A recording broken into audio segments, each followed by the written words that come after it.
Here's a question for you. Are you a gracious guest?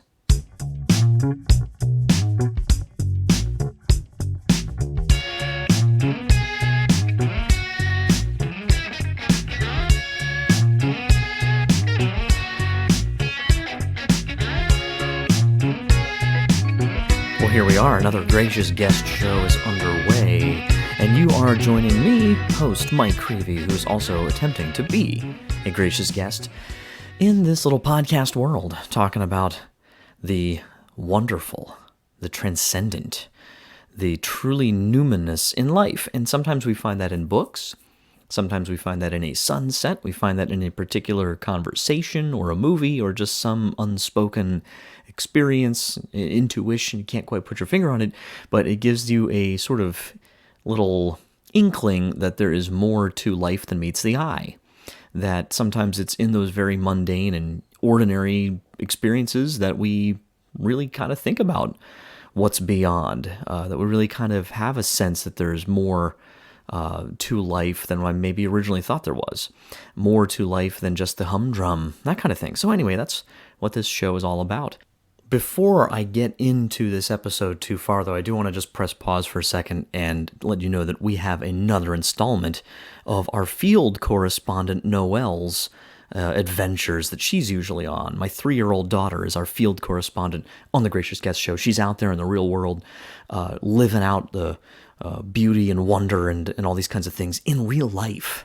And we were driving home the other day, and she informed me that she's written a song.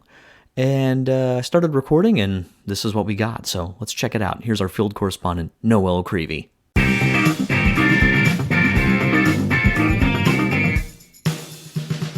So, Noel, what you're telling me is you've written your own song? Uh-huh.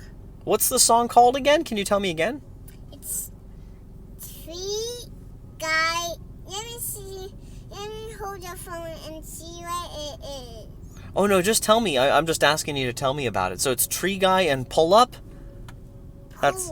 Okay. What's the song like? It's like Animaniacs. Okay, so it's got a high tempo. Is it a dance song, though? But it's a dancey song. It's a dancey song. But it's a song called Tree Guy. It's a song. Is the song about a tree guy? It's a song about Tree Guy. It's call Mommy if you know yet. So when did it take you a long time to write this song? It's got me a little time out. Okay. And Out. Can you sing the song for me? Oh, it's not a good idea, but it is a good idea. Wait, I'm sorry. It's not a good idea, but it is a good idea? Mm-hmm. Okay. Thank you, Noel. I love you. Love you. Bye-bye.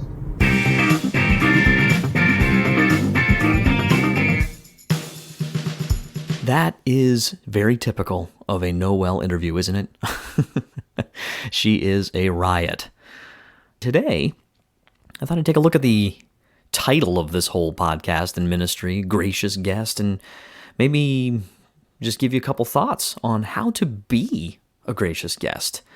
And what I'm going to suggest to you here is just some basic principles, things that I try to do in my life. I, of course, don't always succeed at it, but I think they are 5 useful tips on how to be a more gracious guest.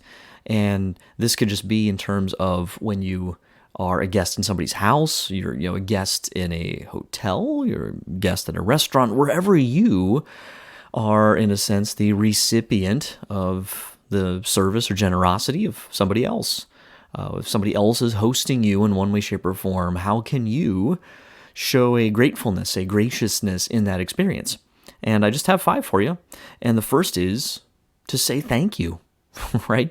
I mean, that seems kind of obvious. I think a lot of these probably will, but, sometimes we don't do it. Sometimes we forget these very basic things, many of which we were maybe taught when we were kids. But at any rate, that's the first one. Say thank you. Let this person know that you are genuinely grateful for what they've done. Communicate that to them. I suggest saying it. I think I'm not really good at this next part. My wife is much better at it than me, but I'm trying to be a little more aware of this. Sending a thank you note is also a very important thing. And this, sort of this day and age, you can do that in a couple different formats, of course. I mean, that could include things like posting a nice Yelp review if it's a restaurant or something like that. In fact, I just did one for an Airbnb place that we stayed. That was particularly, nice experience, and I wanted to make it known in a kind of a official, public, declaring kind of way, just how we felt about it, how we felt about that experience. So to express that graciousness, to express that thanksgiving in words in one way, shape, or form is really important. So that's the first one, to say thank you. The second one is to, what I phrased it as here, is to willingly appreciate your host's hospitality. This one's maybe a little more, I don't want to say philosophical, but this one's a little more interior, I think, for you personally. This is more about sort of your frame of mind, your attitude. Sometimes it's easy for us to just kind of, fly through a particular experience, not really pay attention, just kind of drift through it, go through the motions, or be kind of on autopilot. And so what I have in mind here is, just even from my own experience, the times when I just sort of made some kind of interior choice. And sometimes it's hard to really know when you've crossed that line into the drifting kind of mentality. But I think this one really, because it has to do with the will, can be really difficult. So it is, the will fundamentally deals with our choices, our engaging of our faculty to choose. So to choose that attitude of hospitality, or attitude of graciousness for your host's hospitality, and to really willingly appreciate it, to it just sort of internally recognize that this person is trying to, and they may not be doing the best job, or, there may need to be some improvement on their end, or, whatever. It may not compare to some other experience you've had in the same category. Like, it's maybe not the best restaurant you've ever gone to. Maybe it's not the best hotel, or that dinner that your friend made or your family made that's maybe just not that good. So it's not about being dishonest, but it's about, in this case, I think, the attitude that we choose to have, the lenses through which we choose, again, interiorly, to view any sort of hospitality situation like that. So again, willingly appreciate your host's hospitality. Be grateful for what they're doing. And back to the first one, tell them, say thank you.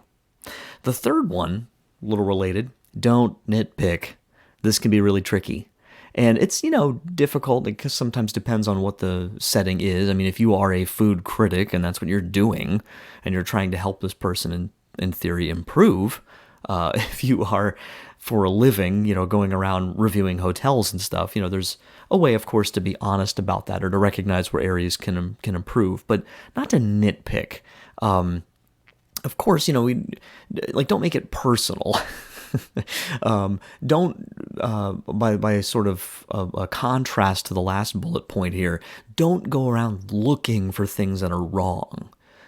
Not, you're basically already committed to not having a good experience, not really being grateful. And I think when you go around nitpicking, I know this has been the case for me when I've done it, it doesn't start with the nitpicking. It starts really with that last one where I maybe am not fully even interested in being grateful. So then, I might be a little more tempted to just kind of pick the thing apart and be a little more jaded, a little more sort of disinterested, or not thankful for this experience. So that's another one. Don't nitpick. The fourth one, clean up after yourself. Oh, well, they pay people to do that.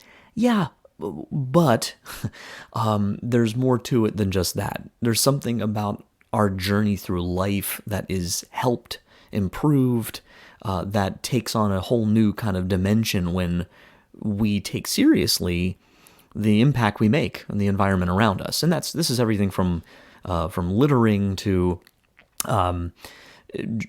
how we present ourselves, to how we take care of not just our things, but other people's things as well. And so really, I think stewardship is at the heart of this particular one, I think. To clean up after yourself. Most of the time when I leave a hotel room, I I wouldn't say I full on make the bed because I know they're going to take the sheets off, but I'll kind of pull the cover up a little bit. I'll try to just make the room not look terrible when I leave, because I don't know, I kind of feel like the way you leave a place can communicate a lot, or at least a little bit, to whoever your host is, what you thought of the experience and how grateful you are for it. And so sometimes I feel like if I leave a hotel room, or if I'm at a friend's house or at some party or something, and I offer to do dishes or something like that, I'm saying to my host that what you're doing for me is so great, or I appreciate it so much. Let me give back to you a little bit. Help, or let me help you to kind of complete this act of hospitality. I almost see it as part of their hospitality that they're giving to me. This sort of I don't say responsibility, but in a way it is. But this desire in me to show that Thanksgiving in various ways, saying thank you, doing the other things I mentioned, but also kind of putting my money where my mouth is, kind of talking the talk and walking the walk, and really trying to let the person know that.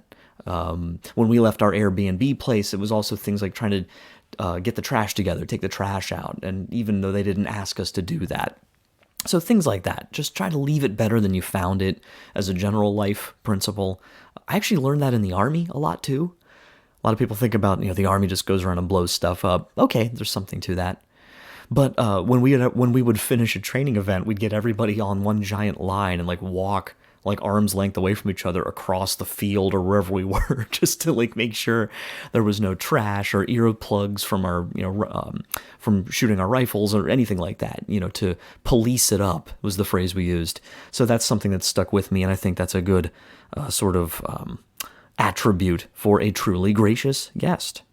And last but most certainly not least, and this ties into the other ones as well, share the good news about your host and your experience. Spread the gospel, if you will. That's what gospel means, is spreading the good news.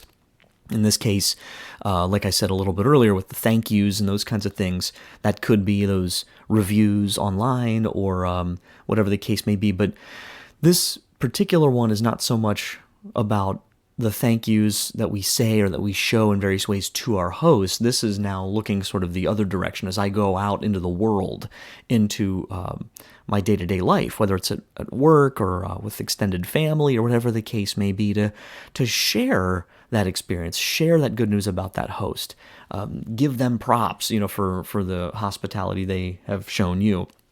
I mean, talk about that restaurant. Try to get other people to go there too, and sort of pay it forward in a sense. And I think that might be a good place to kind of wrap this up, and to finish with that little piece of advice, that little tip on how to be a gracious guest, because that's, I think, how the experience of genuine hospitality, this very human thing that really transcends all cultures, hospitality and being a guest of a host and the host of a guest. This is a very deeply human experience, takes on a lot of different expressions. It can look a lot different in different places in the world, but at the heart of it, it's all about relationship and our relationship with one another, and helping to sort of spread that joy and spread that news when we have experienced something like this. So those are just a couple tips. Short episode today. I wanted to share with you my 5, just off the top of my mind, sort of little pieces of advice, little tips on how to be a gracious guest. Thanks so much for tuning in today. Make sure you check out the podcast. I've been releasing episodes bi-weekly, and then in between on the other Sundays, I usually release them Sundays. Then on the Sundays in between podcast episodes, I've been releasing a blog post. So it's kind of alternating every Sunday between blog posts and podcast episodes. And then once a month, I've been putting out a YouTube video as well. So a lot of different kind of stuff on there. Check it out. Subscribe to the YouTube channel. Subscribe to the podcast if you haven't already. And that's pretty much all I've got for today. So until next time, you guys, don't forget to wonder. Take care.